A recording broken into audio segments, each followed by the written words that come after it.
97.7 Country, WGLR, Deana Carter off of her album Southern Way of Life. And the cool thing this morning is we don't just have to talk about the song, we can talk to Deana about the song. So, as we were just talking before we played this song, a lot of personal stories on the album. One of my favorites, as I was going through the lyrics, I'd listened to the album, but I always like going back and looking at the lyrics and maybe try to figure out the story behind it, but I don't want to. I see another one of those personal stories, but it's also written with someone who we're familiar with as well. Yes. Casey Musgraves.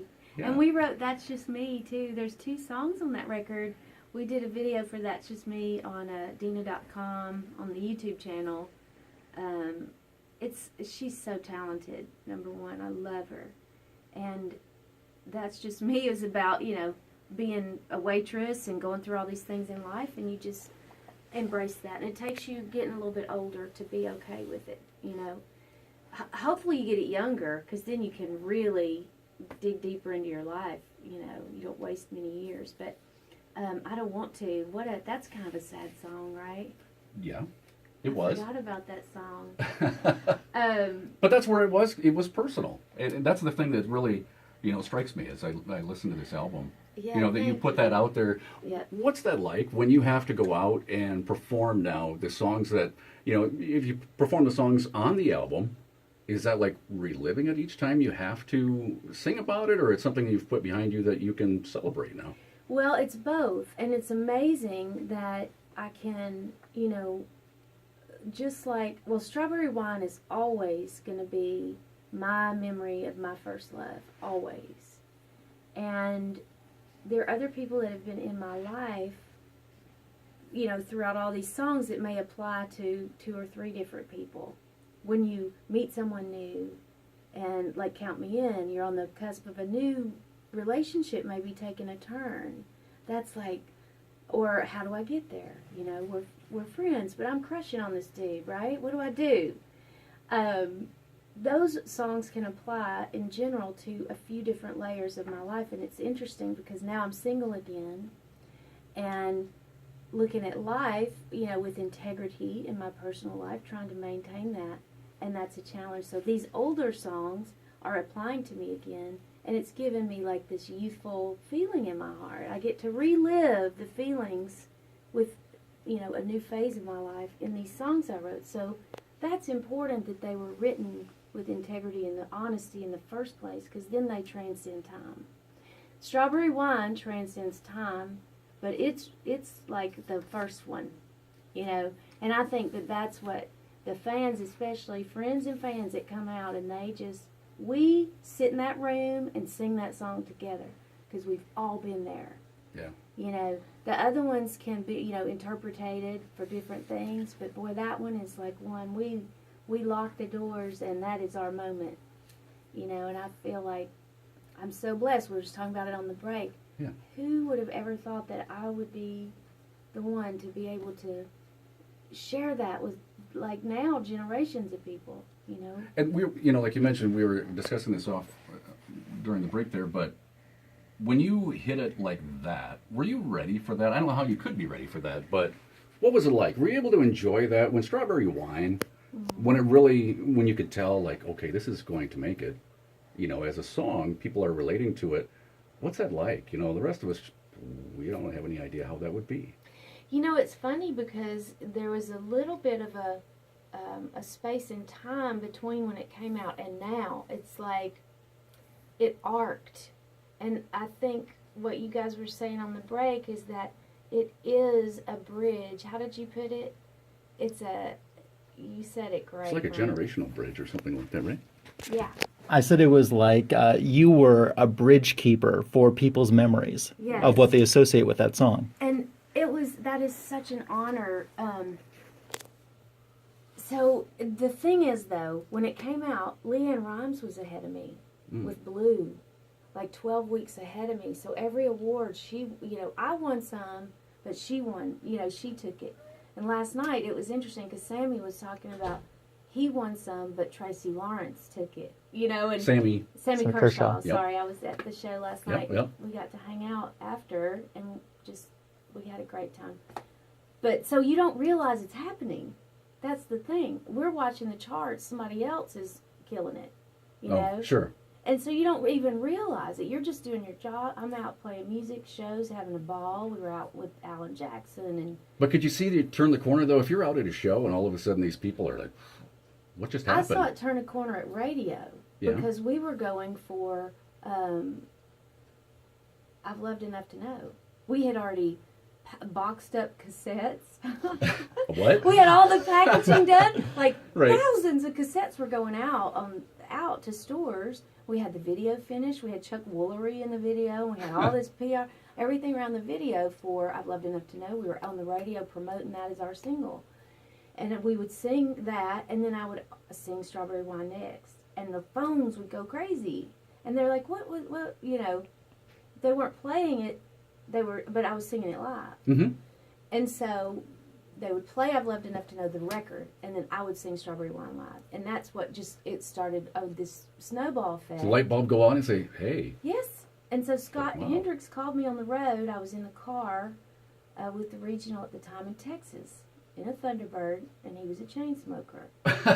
So go just draw that picture in your mind Right. for a minute on this long road with the windows up.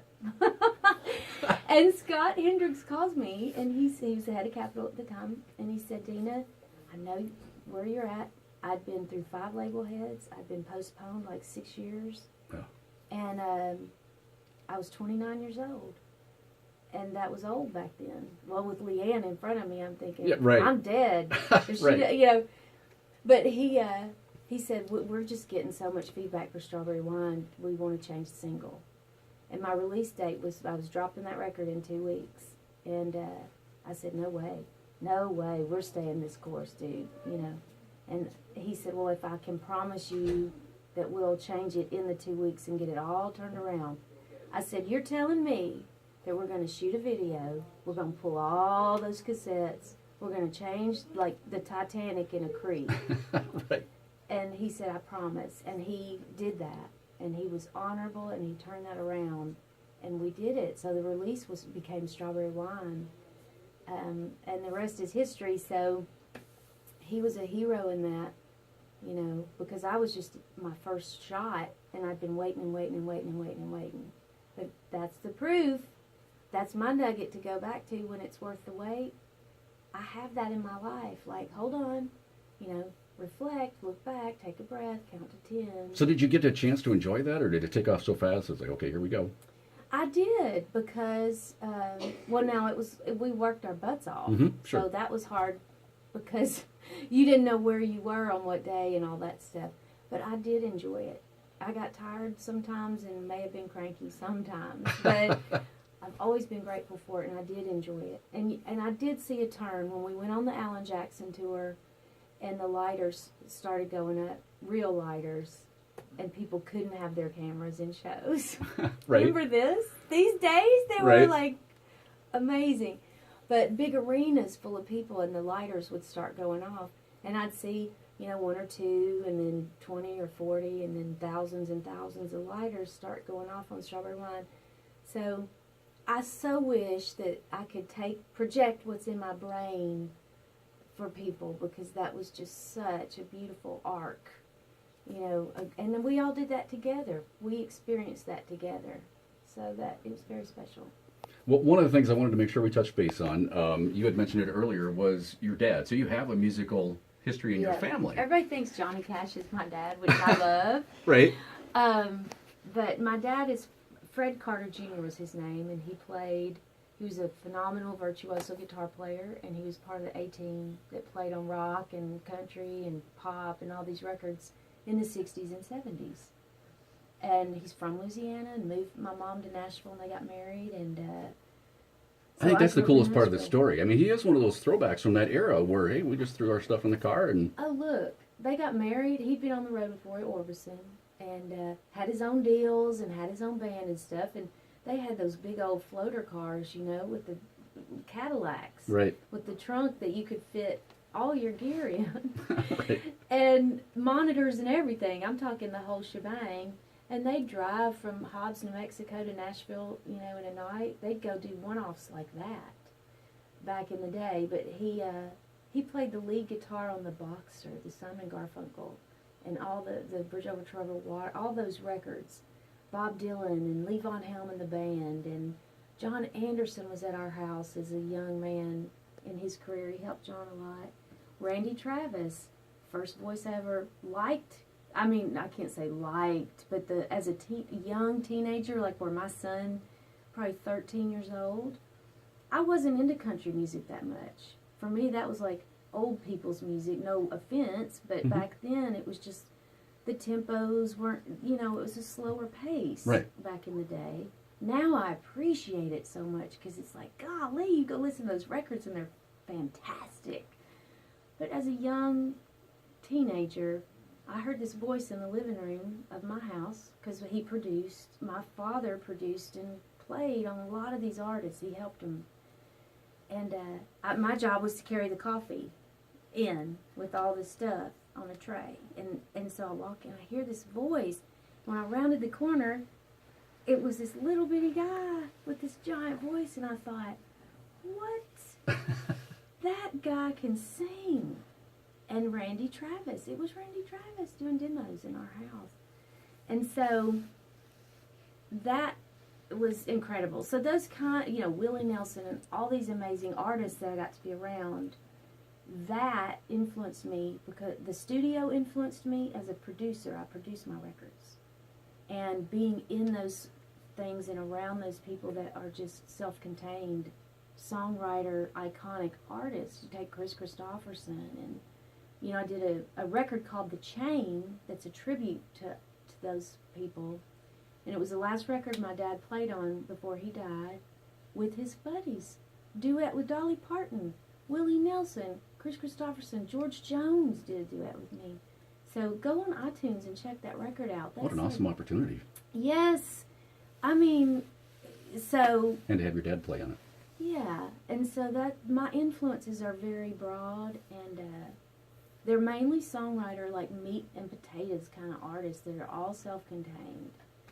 So if I could ever carry that torch, for those people that paved the road for the rest of us, man, that's an honor. That is a very cool story. Thank you. Thank you for sharing that. We know you've got to run, so we want to make sure we play another one of your songs. So we want to play We Danced Anyway. Okay. It's Deana Carter on 97.7 Country WGLR. The Barn in Platteville, proud to bring you this interview with Deana. If you've got a wedding, family, or a class reunion, or a special event, make it more than memorable by holding it at the barn. Become a fan on Facebook. Call Michelle Timlin today for more info, 778-7997.